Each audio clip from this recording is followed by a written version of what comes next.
nothing great was ever achieved without enthusiasm. That is Ralph Waldo Emerson. A classic. Right. But if you want to take it a step further, and apply it to the reality of the modern workplace, you really have to look at what Muhammad Ali said. He said, to be a great champion, you must believe you are the best. If you're not, pretend you are. Yeah, that is a bold, almost aggressive way to start, but it perfectly frames the specific type of individual we are looking at today. Absolutely. Because, we are talking about people who force progress through sheer will and strategy. We are. So, welcome to today's deep dive into the sources. Our mission today is to unpack a huge stack of organizational development research to understand, well, a true secret weapon in the business world. The capable champion. Exactly. We are talking about the capable champion. We're going to explore who they are, how they actually manage to influence people without having the formal authority to fire or promote anyone, and how true structural change is strategically initiated in a business. And, whether you are trying to shift a massive company's culture, or you're just sitting in a meeting trying to get your department to adopt a new software platform, mastering these skills is huge. Oh, it really is. It's basically the difference between banging your head against a wall and actually getting things done. Yeah. I mean, we have all felt that agonizing pain of trying to force change in a stubborn workplace. Ugh, yes. We definitely have. Okay, let's unpack this. We need to start by defining what a capable champion actually is. Right. And to do that, we have to look at the contrast between a champion and what we usually think of when we hear the word management. According to the sources, a capable champion is typically a middle manager. Yeah, usually right in the middle. But their defining trait is their ability to influence others to adopt a proposed change completely outside of traditional power structures. And that lack of formal punishing authority is really the crux of their identity. Because, a traditional manager operates from a very specific top-down mindset. Right, the typical corporate ladder. Exactly. They analyze the situation, they leverage their resources, they optimize processes, they delegate tasks, and then they just control the output. Yeah. And all of that architecture is built on one foundational assumption, which is, I, the manager, know best. So the traditional manager is essentially sitting at the top of their specific hierarchy, just directing traffic and assuming everyone will just follow the signs. Spot on. But the change champion operates from a completely different paradigm. Their basic mindset is not analyze and control. It is do it, fix it, change it. Do it, fix it, change it. I like that. Yeah, they recognize right out of the gate that no single person, especially not themselves, actually knows best. Right. So instead of sitting back and directing, a champion is someone who is absolutely consumed with an idea. They have this deep, granular knowledge of how things actually operate on the ground. Because they're in the trenches with everyone else. Exactly. And they possess this unique talent to rally others behind a shared vision to just fix what is broken. So if I am trying to visualize this dynamic, like a traditional manager is like a train conductor on a predetermined track. Okay, yeah. They are blowing the whistle, they are checking the tickets, they are making sure everyone is quietly sitting in their assigned seats, and the train is going exactly where the steel tracks dictate. Right. Very rigid. But a change champion is more like an expedition guide in the jungle. They don't own the jungle, they don't own the people on the expedition, but they have to somehow convince everyone to pick up a machete and hack their way through the underbrush together to find a brand new path. What's fascinating here is that the literature suggests these expedition guides are arguably more important to the future survival of the organization than the formal leaders themselves. Wait, really? More important than the executives? Yeah, because the formal executives might decide the overall destination of the train, sure. But when the organization inevitably runs out of tracks, you need the champions to navigate the unknown jungle. Ah, I see.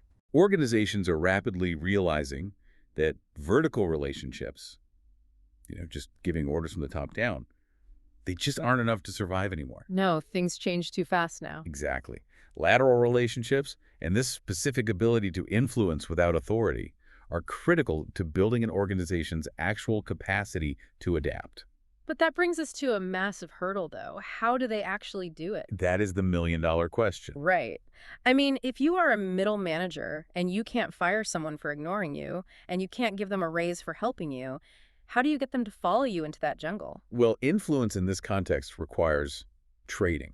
Trading, like bartering. Yeah, it all comes down to the concept of currencies. To influence without authority, change champions have to become absolute masters of trading organizational currencies. Oh, I see. And we aren't talking about money here. Money is just one single currency circulating within an organization, and usually it's locked up by the executives anyway. Yeah, middle managers definitely don't have the purse strings. Right. So change champions build alliances by exchanging other, often intangible, types of currencies. And the research highlights that they have to do this trading in three completely different directions, right? Up, across, and down. That's right. So influencing up means dealing with superiors and the top management team. Yeah, and influencing up is crucial because, honestly, senior leaders are frequently out of touch with the reality of the organization, Or the shifting external environment. or sometimes both. Yeah, very true. So change champions are adept at taking complex strategic issues and translating them into a language senior managers actually care about. So they're kind of managing up. Exactly. They act as a vital reality check, carefully redirecting leaders when their mandates are based on outdated or misinformed assumptions. Okay, then you have influencing across. This is dealing with other middle managers, basically your peers. Yeah, horizontal influence. Right, and this is where the champion has to be crystal clear about their own goals while doing the hard work of deeply understanding the potential allies' world. Which takes a lot of empathy. It does. They have to figure out what their peers are trying to achieve and then construct a win-win exchange. Like, hey, I will help you implement your new workflow if you back my proposal in the next board meeting. It is the ultimate exercise in finding mutual benefit. However, the third direction, influencing down, is often the most complex and honestly the most vital. Dealing with the frontline workers? Yeah, workers who are not under the champion's direct supervision. If an organization is going to actually execute a change, the front line has to be on board because they are the ones doing the actual work. Okay, wait, I have to push back here. Okay, go for it. If you don't have a budget to give out bonuses and you absolutely cannot offer a promotion because you aren't their boss, what currency are you actually trading with a frontline worker? It's a fair question. Because these are people who are already stressed out, overworked, and probably deeply cynical about yet another corporate change initiative coming down the pipeline. If we connect this to the bigger picture, we have to look at the psychological reality of the frontline worker. Okay. The sources point out that these individuals often feel oppressed and entirely ignored by the larger corporate structure.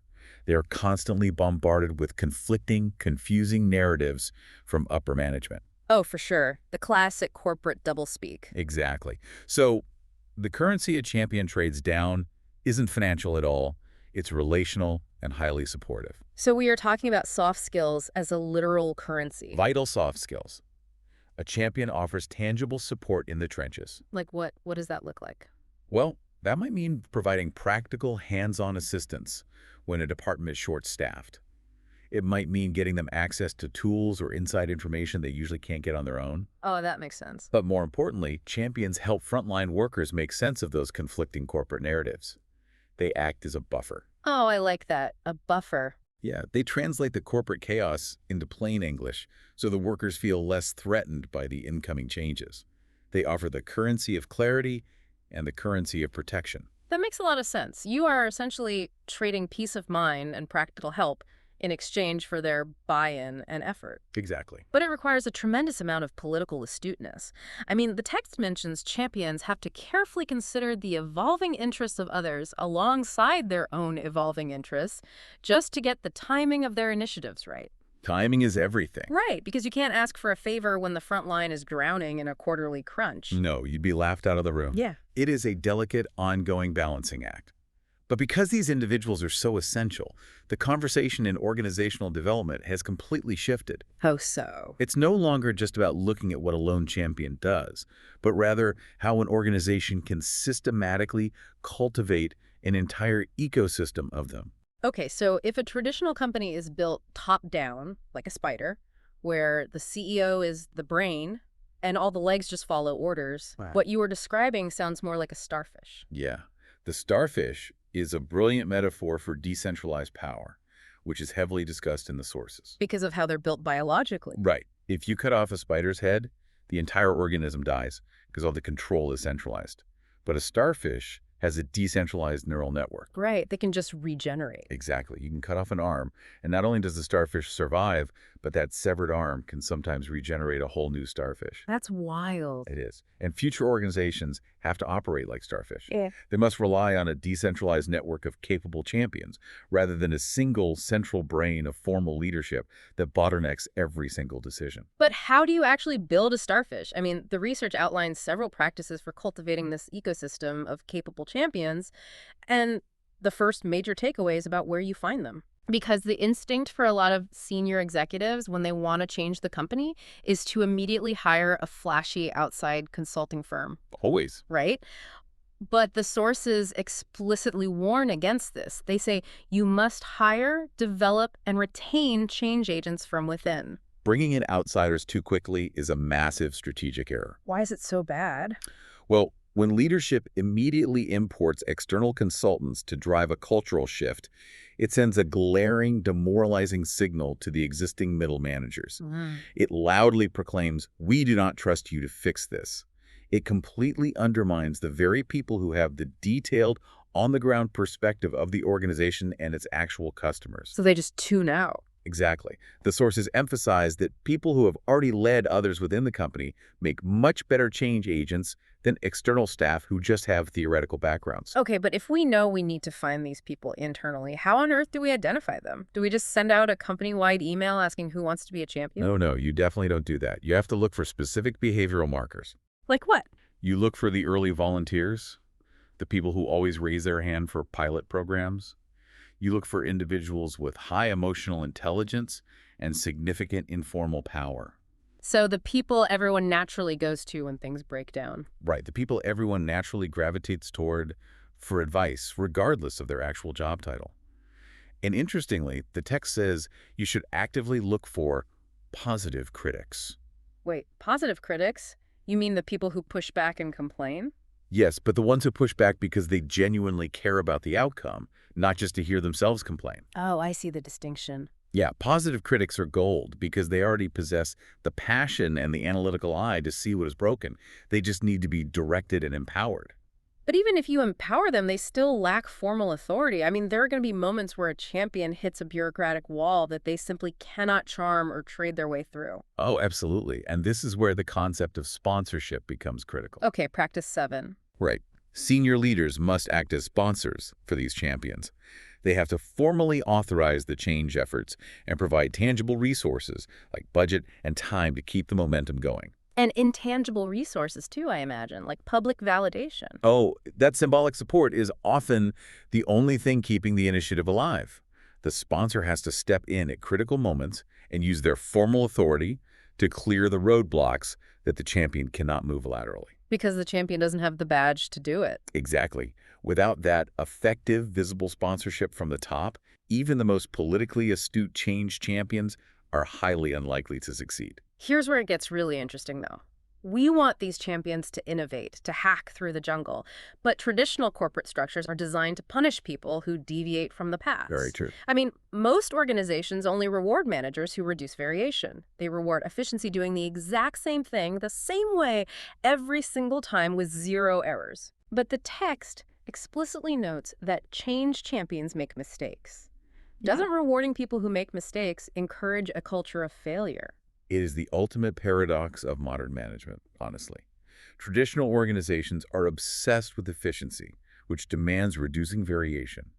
They punish anyone who amplifies variation. Right, because variation means risk. But change, by its very definition, is an amplification of variation. You are fundamentally doing things differently. Oh, right. When you are hacking a new path through a jungle, you are inevitably going to take a wrong turn. You are going to trip. You are going to make mistakes. So you basically have to change what you are grading them on. Precisely.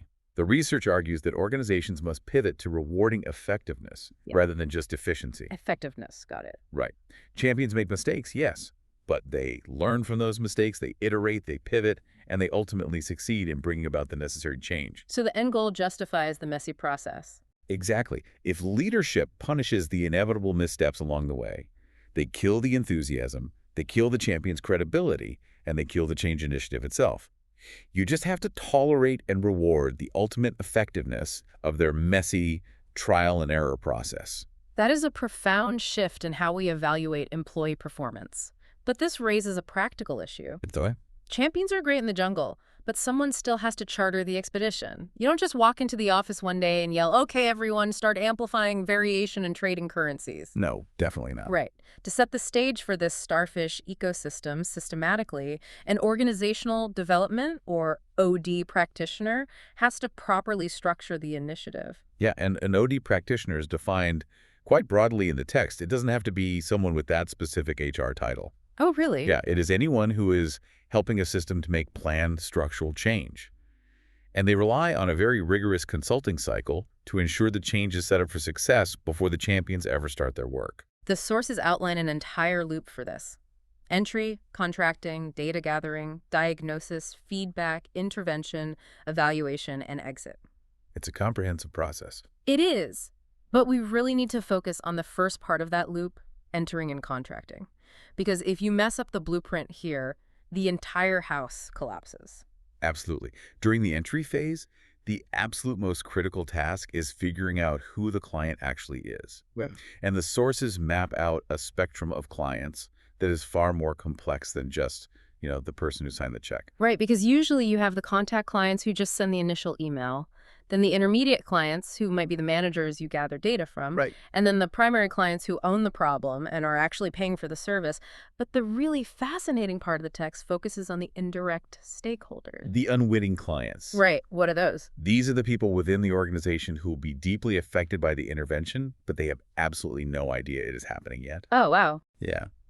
Then there are indirect clients, who the consultant might never even meet, but they have a stake in the outcome. And finally, the ultimate clients, which is the larger organization as a whole, whose overarching welfare must always be considered. So entering and contracting is basically like going to a doctor. How so? Well, you present with a symptom, say, my stomach hurts. You are the primary client, and the stomach ache is the presenting problem. Okay. But the doctor has to diagnose the actual underlying problem before writing a prescription. And more importantly, they have to consider how that heavy medication will affect your unwitting organs. That's a great analogy. Right, like they have to make sure curing your stomach doesn't accidentally destroy your liver. This raises an important question for the practitioner, though. How do you establish the ground rules in that very first meeting so that the organizational liver doesn't get destroyed? Right, how do you do that? That is the contracting phase. It is the process of coming to an explicit agreement on what the OD project will actually do. So getting it all in writing. Yes, it is where you elicit mutual wants, set rigid time schedules, establish confidentiality rules, and define what success actually looks like.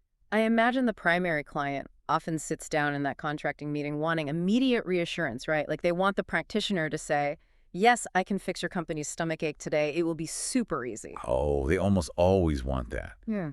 But the practitioner absolutely cannot overpromise. They have to aggressively manage expectations from day one. So they have to be the bad guy a little bit. A little bit, yeah. They need to look at the primary client and say something like, I appreciate your willingness to tackle this, but I want to be entirely clear. I don't think we will solve a 5-year cultural rot with a single 2-day leadership workshop. But what happens when that honesty causes the conversation to stall? I mean, the sources dive into what it looks like to get stuck in a contracting meeting, and it is painfully relatable. It really is. We have all been in a room where the energy just dies. There is disagreement over the goals. People are fighting over resources. The client just keeps restating the problem over and over again without offering any flexibility. The nonverbal cues are universally agonizing, too. Oh, yeah. People stare at their laptops, they check their watches, they offer vague, indirect answers, or they just completely emotionally check out of the room. So what do you do? When an OD practitioner feels that happening, they have to take immediate action. They can try to change their offer, they can call for a break, or they can even terminate the engagement entirely. Just walk away. Sometimes, yes. But the most powerful tool recommended in the text is radical, almost shocking transparency. You just admit the reality of the room. You just look at the executives and say, I think we're stuck. Yes, exactly that. I just say, I laugh every time I picture someone doing that in a tense corporate environment. It's so beautifully blunt. It is. It's like hitting the physical reset button on a frozen computer instead of just mashing the keyboard and hoping the screen suddenly unfolds. It takes courage, definitely. But that level of blunt honesty in the contracting phase is exactly what clears the path. Because otherwise you're building on sand. Exactly. If you build the foundation of a change initiative on polite lies and unrealistic promises, the champions in the jungle will fail because they were given an impossible map. Wow.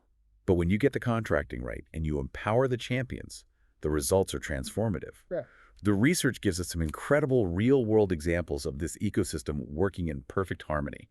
Let's look at the healthcare sector example from the sources. So, a prominent hospital system was suffering from dangerous levels of low employee morale, high turnover, and ultimately suboptimal patient outcomes. Right.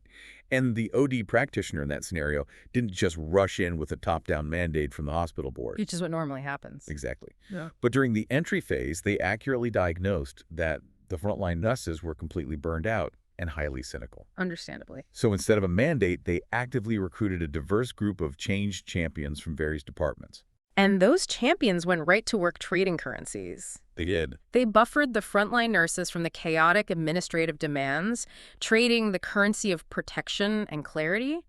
They listened to the positive critics on the floor to understand what tools were actually missing, and then used their lateral influence across departments to get those specific tools into the hands of the staff. Yeah, they facilitated that cross-functional collaboration, and the senior sponsors actively recognized and celebrated those messy trial-and-error achievements. Then what happened? The result was a massive, marked improvement in patient satisfaction, employee engagement, and overall operational performance. That is incredible. The sources also highlight a software company in the tech sector. This company realized its top-down structure was making them way too slow to adapt to market changes. They were losing their edge. Right. They needed a cultural overhaul. So the OD practitioners set the stage, and the company recruited internal champions. And these tech champions focused heavily on peer-to-peer collaboration. They traded the currency of shared knowledge and access. So they broke down the silos. Exactly. They created safe spaces for their teams to amplify variation, meaning they were explicitly encouraged to experiment and fail without fear of being punished for inefficiency. So they were rewarding effectiveness. Yes. By rewarding the effectiveness of the champions' efforts, the software company transformed into a significantly more innovative and adaptable organization. They successfully built a starfish. They really did. So what does this all mean? We have covered a massive amount of ground today. We started with the unique do it, fix it, change it mindset of the capable champion. We did. We explored the subtle psychological art of trading currencies with senior leaders, peers, and cynical frontline workers. We looked at why executive sponsorship is non-negotiable, and we dug into the critical skills of the OD practitioner diagnosing the real problem, mapping out the unwitting clients, and having the courage to hit the reset button when a contracting meeting is hopelessly stalled. The major takeaway for you, listening to this right now, is that no matter where you currently sit in your organizational chart, understanding this underlying dynamic gives you a massive tactical advantage. A huge advantage. If you are a primary client paying for a change initiative, you now know that you must sponsor your internal champions and absolutely not punish their necessary mistakes. Right. If you are a frontline worker, you can now recognize when a champion is trying to trade currencies with you to buffer you from corporate chaos, and you can actually leverage that relationship. And if you are the change champion yourself, if you are the one picking up the machete to lead the expedition into the unknown, you now have a concrete blueprint for how to influence the entire system without needing the formal authority to do so. I want to leave you with one final, very provocative thought pulled directly from the source text. Oh, lay it on me. It is a detail that is easy to gloss over, but it is deeply profound. The text mentions that becoming a true change champion within an organization requires that you be prepared to leave the organization when or if your life's purpose cannot be pursued. Wow, that is a heavy realization. It begs a very difficult question. As a champion, does your ultimate loyalty lie with your current employer? Or does it lie with the integrity of the change you are trying to bring into the world? That's intense. If the organization refuses to become change capable, if they continue to punish variation and ignore the positive critics, are you willing to walk away? It is something to think deeply about the next time you are pushing for progress in a resistant environment. That is a phenomenal question to end on. Thank you for joining us on this deep dive into the sources. Keep hacking through the jungle and stay curious.